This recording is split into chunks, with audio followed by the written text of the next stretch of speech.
Bismillahirrahmanirrahim. Assalamualaikum warahmatullahi wabarakatuh. Maha suci Allah, segala puji dan syukur kita panjatkan kehadirat Allah. Semoga kita selalu dalam lindungan, bimbingan, rahmat dan ridho Allah subhanahu wa ta'ala. Subhanallah walhamdulillah, astagfirullah wallah, Allahu akbar.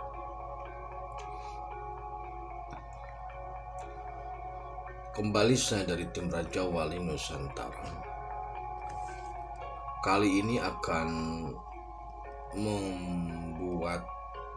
mengangkat, mengulang sebenarnya.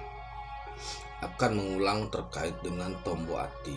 Jadi dalam video saya yang sudah beberapa bulan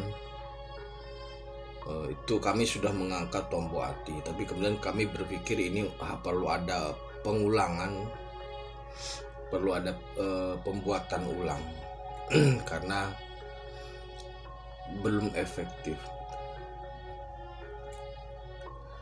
Sebagaimana yang sudah disampaikan atau sudah kita ketahui bersama bahwasanya Tombo Ati atau obat hati itu ada 5. Kenapa ini harus dipersiapkan? Kenapa hati harus ditata, harus dipersiapkan? Karena jika hati itu sehat, maka sehatlah seluruh badannya, sehatlah seluruhnya. Namun jika hati itu rusak, maka rusaklah seluruhnya. Sikap, perilaku, badan semua akan menjadi rusak. Sehingga pengobatan terhadap hati ini memang sangat diperlukan. Di dalam hati itu di situ terinstal atau tertanam nafsul mutmainnah. Karakteristiknya di situ adanya. Jadi memang hati ini menjadi semacam tempat berlindungnya nafsul mutmainnah dan juga Ruhul Kudus sebenarnya. Ruhul Kudus itu adanya di hati. Sehingga ketika nanti Allah memanggil ruh dan juga nafsul mutmainnah, kalau sudah dipersiapkan dengan baik, maka hasilnya akan baik. Jadi karena di hati itu adalah tempat atau posisi beradanya Ruhul Kudus dan nafsul mutmainnah, maka harus diperhatikan kesehatan hati ini.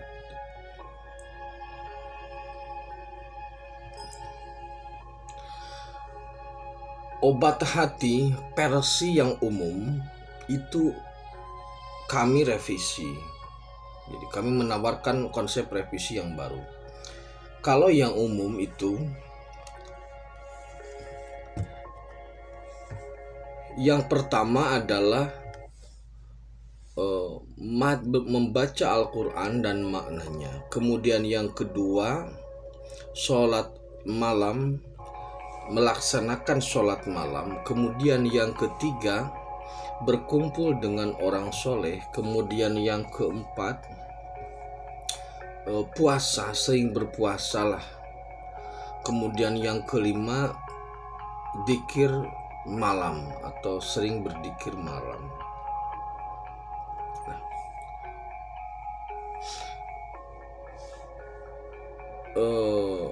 Tombo Ati yang 5 ini kemudian kami usahakan atau kami upayakan, kami tawarkan revisi versi Raja Wali, itu maksudnya. Kenapa harus direvisi? Karena kami melihat ada beberapa yang kurang tepat.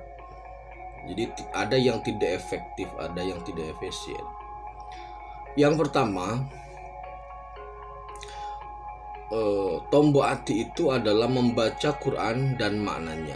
Ini masih sesuai, tidak ada revisi pada poin pertama. Jadi perlu bagi kita, bagi saya juga, bagi saudaraku semua, untuk selalu membaca Al-Quran sebagai panduan. Jadi teks panduan hidup itu memang di situ. Sehingga membaca Al-Quran itu memang harus dengan pemahaman minimal terjemahannya atau artinya. Kemudian yang kedua, melaksanakan sholat malam atau sholat sunat ini. Maksudnya sholat malam di sini adalah sholat sunat. Nah, di sini melaksanakan sholat malam atau sholat wengi lakonono, kami revisi. Pada nomor 2 ini kami revisi. Kami tawarkan format revisi itu. Jadi untuk poin yang kedua itu tawarannya adalah sholat wajib laksanakan. Jadi kalau di yang awal adalah sholat malam laksanakan atau sholat sunat laksanakan, maka kami menawarkan yang kedua adalah sholat wajib laksanakan. Kenapa sholat malam diganti dengan sholat wajib? Karena untuk lebih memperkokoh bahwasanya yang utama harus dikerjakan dulu. Karena nilai sholat sunat jauh berbeda dengan nilai sholat wajib. Maka penekanan tombol hati itu bukan kepada sholat sunat, tapi kepada sholat wajib. Jangan sampai yang sunat dilaksanakan, yang wajib ditinggalkan. Apakah itu ada? Ada. Dalam beberapa hal itu banyak sekali kejadian atau ada kejadian-kejadian yang mengutamakan sunat tapi meninggalkan wajib. Tabligh akbar datang pas sholat duhur bubar gitu. Jadi mengutamakan sunat meninggalkan wajib itu salah. Makanya dalam lagu Tombo Atinya dirubah, kami merubah atau menawarkan perubahan. Yang kedua itu adalah melaksanakan sholat wajib. Yang ketiga, jadi satu baca Quran dan artinya, yang kedua sholat wajib laksanakan, yang ketiga berkumpul dengan orang-orang soleh. Ini tidak ada tawaran revisi. Jadi kami sepakat bahwasanya pergaulan itu sangat berpengaruh dalam membentuk dan juga menjadikan sikap seseorang itu sangat berpengaruh. Jadi selain faktor bawaan, itu faktor lingkungan itu sangat berpengaruh terhadap karakteristik dan juga sikap perilaku seseorang. Maka ketika berkumpul dengan orang-orang yang soleh, itu setidaknya menjadi suatu upaya untuk selalu membuahkan kebaikan, itu maksudnya. Yang keempat itu berpuasa. Jadi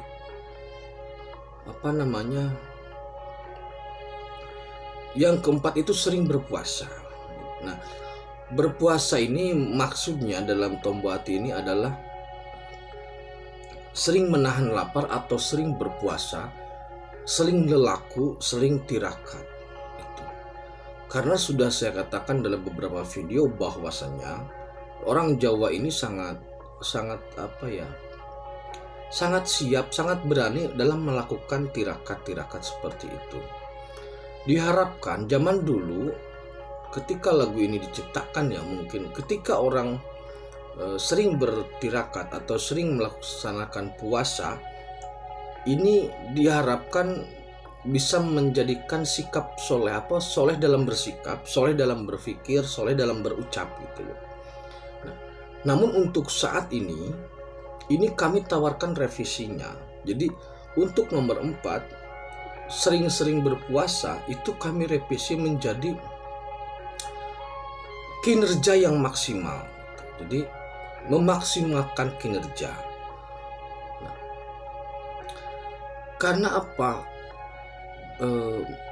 Jadi memaksimalkan kinerja, lebih giat bekerja. Karena apa?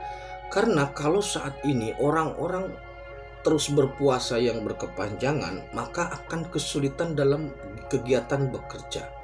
Memang benar puasa tidak bisa dijadikan alasan, tetapi karena puasa faktornya fisik, maka akan berpengaruh terhadap fisik. Jadi nomor 4, kami menawarkan lebih giat bekerja atau lebih memaksimalkan kinerja. Yang kelima, dikir wengi ingkang suwe. Ini yang kelima.